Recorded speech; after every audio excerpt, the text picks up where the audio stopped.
You're joking, right? My voice cracked as I stared at the statement on my phone. Every penny I'd spent years saving for a down payment, gone. Where's my money?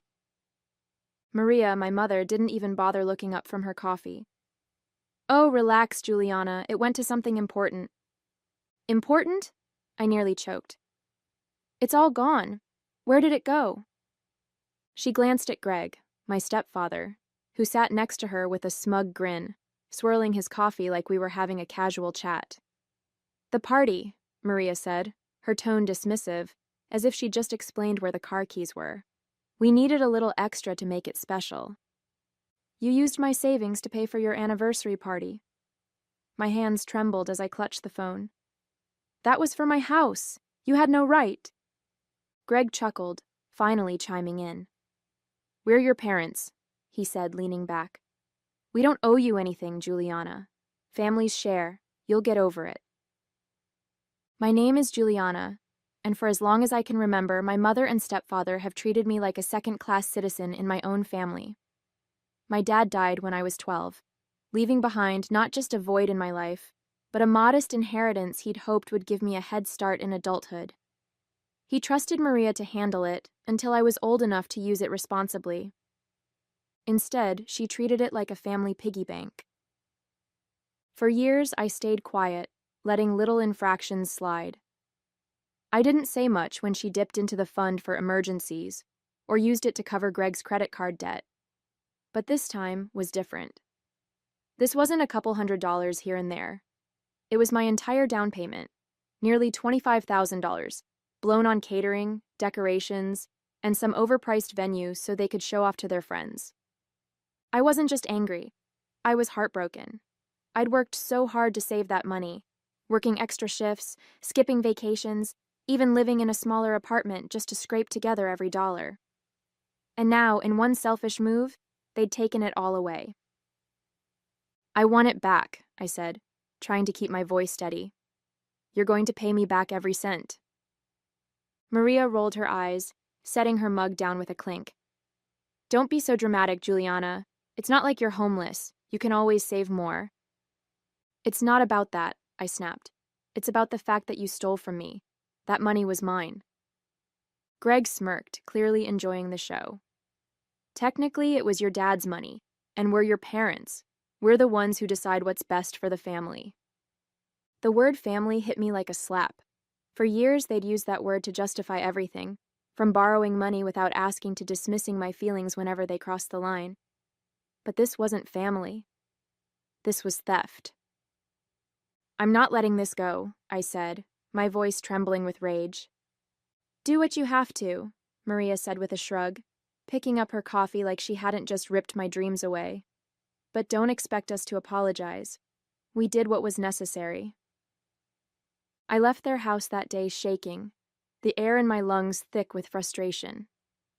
Elena, my best friend, was the first person I called. I spilled the whole story, pacing my tiny apartment as the reality of what had happened sank in. They're unbelievable, she said, her voice full of disbelief. How could they think this is okay? Because they don't care, I said bitterly. They've never cared. As far as they're concerned, I'm just a backup plan, something to use whenever it's convenient. What are you going to do? She asked. I didn't have an answer yet. Part of me wanted to scream at them until they understood how much they'd hurt me. Another part wanted to crawl into bed and pretend none of this was happening. But the strongest part, the part my dad raised to stand up for myself, knew exactly what needed to be done. I'm going to get my money back, I said, my voice firm, even if it means calling the police. By the time I hung up with Elena, my anger had crystallized into determination. I wasn't going to let this slide. Not this time. My parents, no, Maria and Greg, had crossed a line they couldn't uncross, and I was done playing the role of the dutiful daughter who kept quiet for the sake of family. They stole from me. It was time to show them there were consequences. The next morning, I called the bank to confirm what I already knew. Maria had accessed my savings account using an old joint authorization she'd somehow convinced me to keep years ago. Just in case. She transferred every last penny out 2 weeks before the party, with no intention of telling me. "That's not legal, right?" I asked the bank manager, my voice shaky but firm. "It's a gray area," he admitted, his tone cautious. "Since it was a joint account, she technically had access. But given the circumstances, it's worth pursuing legally, especially if the funds were earmarked for you." "Thank you," I said, jotting down the details he provided. "I'll be in touch." My next call was to Chloe, a lawyer Elena had recommended. Over coffee that afternoon, I explained everything: the savings account, the stolen money, and Maria's unapologetic response. Chloe listened intently, her pen flying across a notepad as I spoke. "This isn't just unethical. It's potentially criminal," she said once I finished. "Even with joint access, there are limits to what she can do with those funds, especially if you can prove they were specifically intended for your use." I nodded, hope flickering to life for the first time since this nightmare began. "So, what's my next step?" "First, we'll file a report with the police to establish a paper trail," she said. "Then we'll draft a formal demand for repayment. If they refuse, and something tells me they will, we can escalate to legal action." The thought of involving the police made my stomach churn. But when I thought about the hours I'd spent working overtime, the vacations I'd skipped, and the sacrifices I'd made to save that money, my resolve hardened. Maria and Greg thought they could walk all over me because I was their daughter. It was time to prove them wrong. Filing the police report was both nerve-wracking and oddly liberating. Sitting across from the officer at the station, I recounted the entire story, showing him copies of the bank statement Chloe had helped me pull together. "So, your stepmother accessed your account without your consent and used the money for personal expenses?" the officer summarized, his pen poised over the form. "Yes," I said, my voice steady. "She used it to pay for a party. I had no idea until after the fact." He nodded, jotting down notes. "This falls under unauthorized use of funds, given the circumstances. We'll open a case and follow up with your parents. You'll want to let your lawyer know so she can coordinate on her end." As I left the station, I couldn't help but feel a small sense of satisfaction. For once, I wasn't letting them get away with it. The fallout began 2 days later when Maria called me, her voice tight with anger. "What the hell is this?" she demanded. "The police just showed up asking about your precious savings." "It's exactly what it looks like," I said calmly. "You stole from me, so now you're dealing with the consequences." "Stole?" she scoffed. "Don't be ridiculous, Juliana. We're family. That money was for all of us." "No, it wasn't," I shot back. "It was for me. Dad left it for me, and you had no right to touch it." Greg chimed in from the background, his voice dripping with sarcasm. "Oh, come on. Don't tell me you're taking this seriously. What are you going to do? Take us to court?" "If I have to," I said. "You brought this on yourselves." Maria let out a bitter laugh. "You're being dramatic. Do you really think this is going to get you anywhere?" "We'll see," I replied before hanging up. Meanwhile, Chloe was working behind the scenes to prepare for the next step. She'd already sent a formal demand letter to Maria and Greg, outlining the amount they owed and giving them a deadline to repay it. As expected, they ignored it. "They're doubling down," Chloe said during one of our meetings, "which is exactly what we want. The more resistant they are, the worse it'll look for them if this goes to court." "And if they refuse altogether?" I asked. "Then we escalate," she said simply. "But don't worry. You're in a strong position. Between the police report, the bank records, and your father's will, we've got more than enough to back up your case." Her confidence bolstered mine. For the first time in years, I felt like I had the upper hand. Maria and Greg had always treated me like I was powerless, but now I was proving that I wasn't. The final straw came when Greg posted a smug photo from their anniversary party on social media, complete with a caption thanking their friends and family for making the night so special. The image of him raising a champagne glass, standing next to Maria in her rented designer dress, made my blood boil. They were still reveling in their victory, blissfully unaware of what was coming next. Enjoy it while it lasts, I muttered to myself, saving the photo as evidence. When I showed it to Chloe later that day, she shook her head, a wry smile tugging at her lips. "They're making this way too easy," she said. "Let's make sure that champagne toast is one they'll never forget."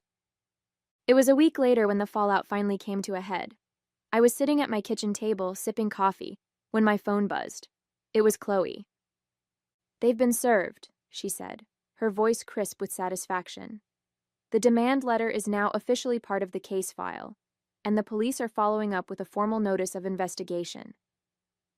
I leaned back, feeling a mix of relief and anticipation.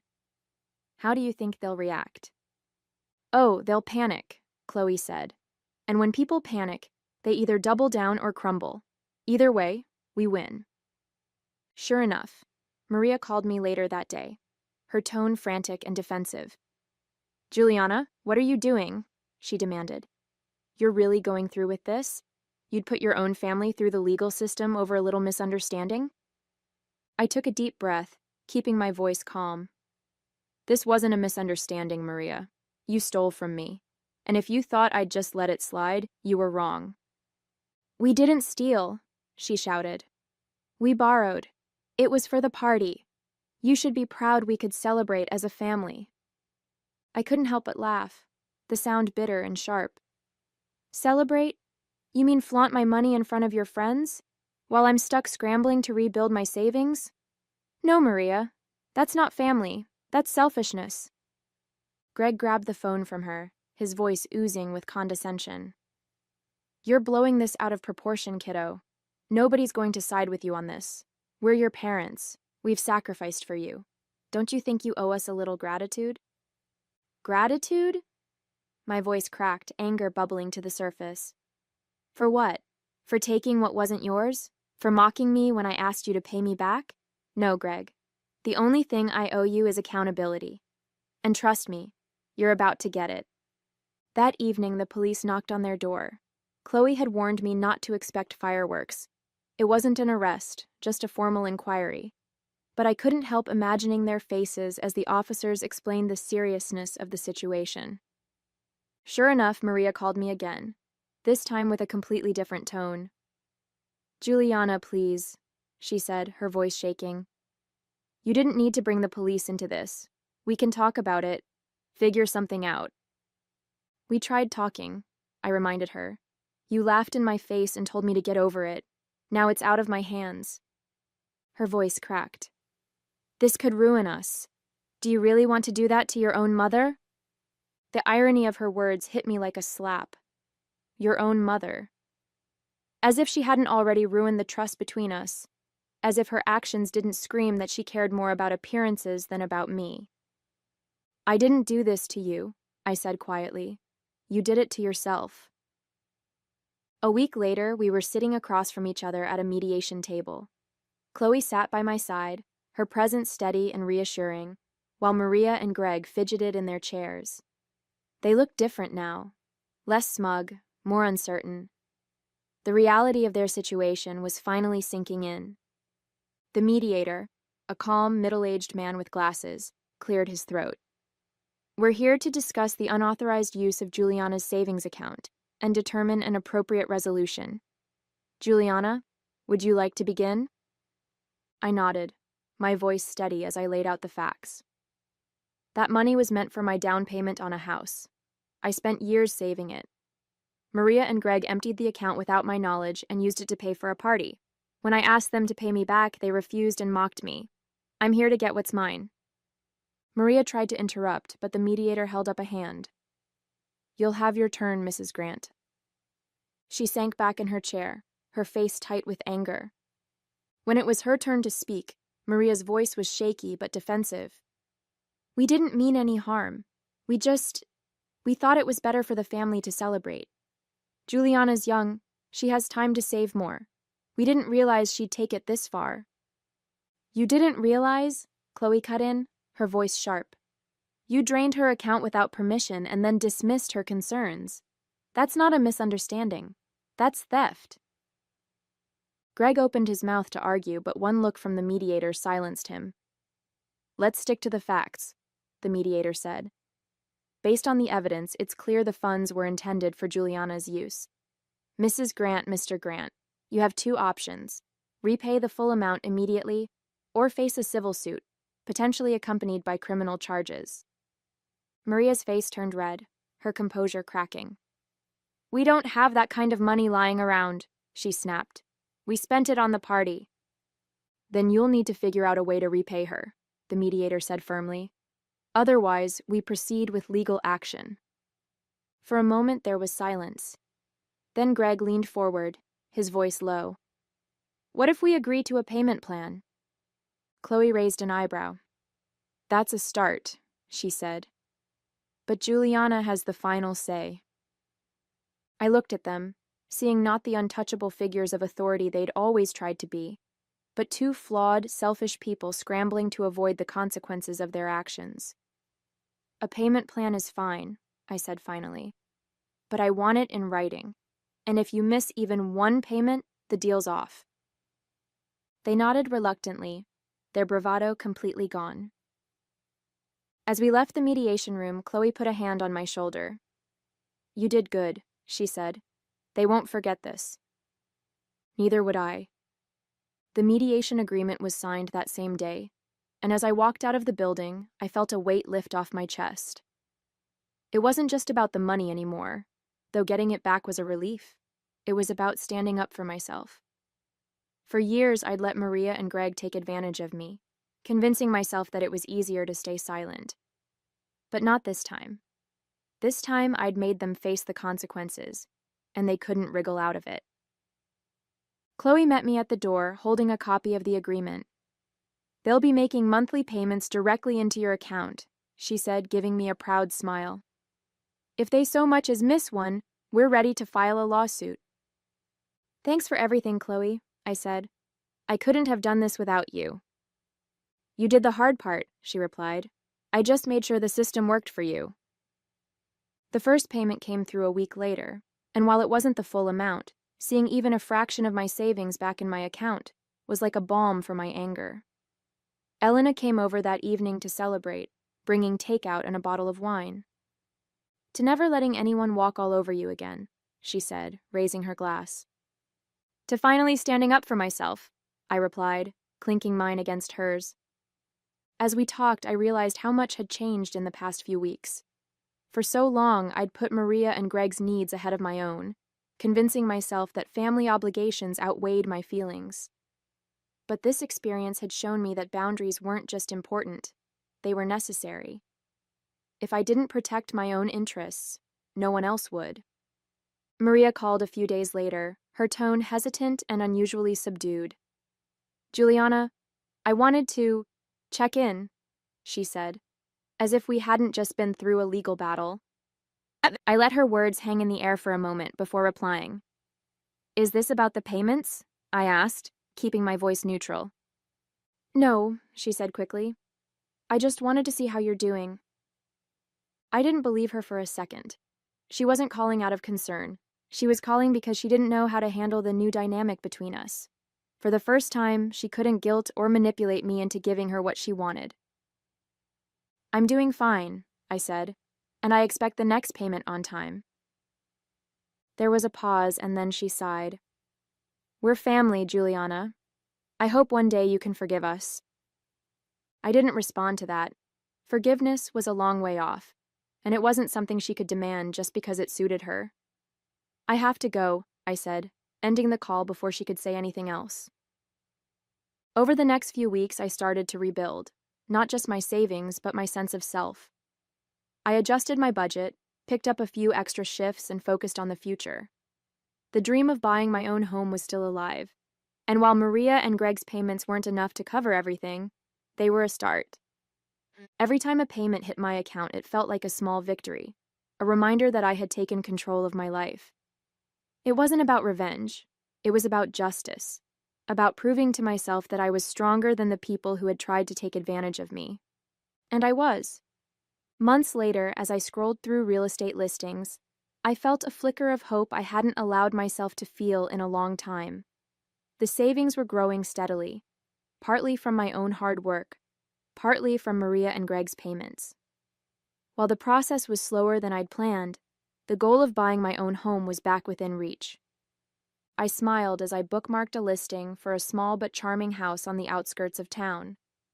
It wasn't extravagant, but it was mine, or at least it would be soon. And this time, no one would take it away from me. Maria and Greg continued their payments, though not without the occasional grumble. They'd tried to negotiate for lower amounts, citing financial strain, but Chloe had shut them down each time.